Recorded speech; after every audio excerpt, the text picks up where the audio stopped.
Hi everyone, welcome to the end of our 8.3 lesson. I'm just going to finish up these last two examples that we were doing in our 8.3 notes. And so what we are doing is trying to figure out what kind of lines these are, parallel, intersecting lines or coincident lines, and then justifying how many solutions the system will have. So for example B here, again, I start by comparing them. I look at their slopes, okay, and their y-intercepts. So I see that the slope for the first line is 4, and the slope for the second line is 4. So they have the same slope, so they're going to either be parallel or they're going to be coincident lines. B is equal to 1 for the first line, B is also equal to 1 for the second line, or in other words, these equations are the exact same. So they have the same equation, which tells me that they are coincident lines. They're not parallel, they're actually overlapping lines. And coincident lines have infinite solutions, an infinite number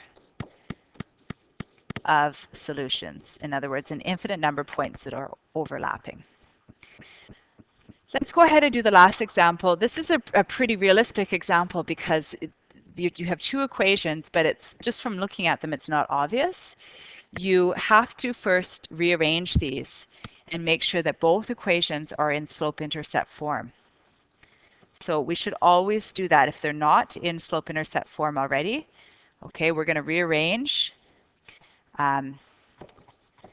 into y equals mx plus b form. Okay, so let's do this one first. Okay, so the only problem with the y plus 3 equals 3x is that the 3 needs to be moved over to the right-hand side. So I'm going to go y plus 3 equals 3x. I'm going to subtract 3 from the left and subtract 3 from the right, so it's gone on this side. And I get y equals 3x minus 3. There's my first equation for my first line.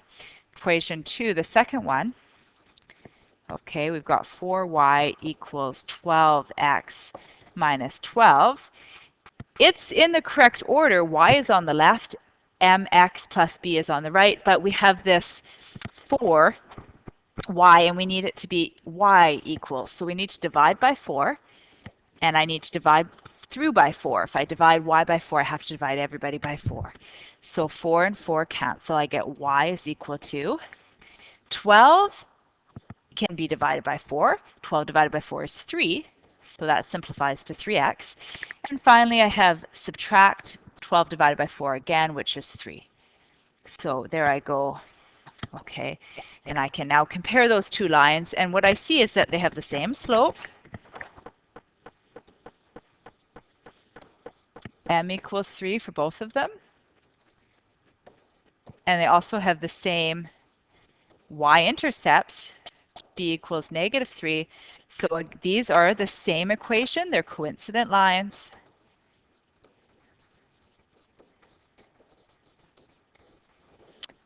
Infinite solutions. Infinite number of solutions. So they overlap at every point on each line. So there's an infinite number of points of intersection. So you could be given you could be given a graph, or you could be given two equations, and you can determine how many solutions there are for that system just by figuring out what kind of lines they are. Thanks for joining me. That's it for today, and that's it for this lesson. So I have assigned for you some questions from the textbook, number 1 to 4 on page 454. Again, if you'd like a challenge question, number 7 is a great one. You could also start your review for Unit 3 and 4 at this point and work all the way up to 8.3. Okay, but best of luck on the homework. Thanks for joining me. Bye for now.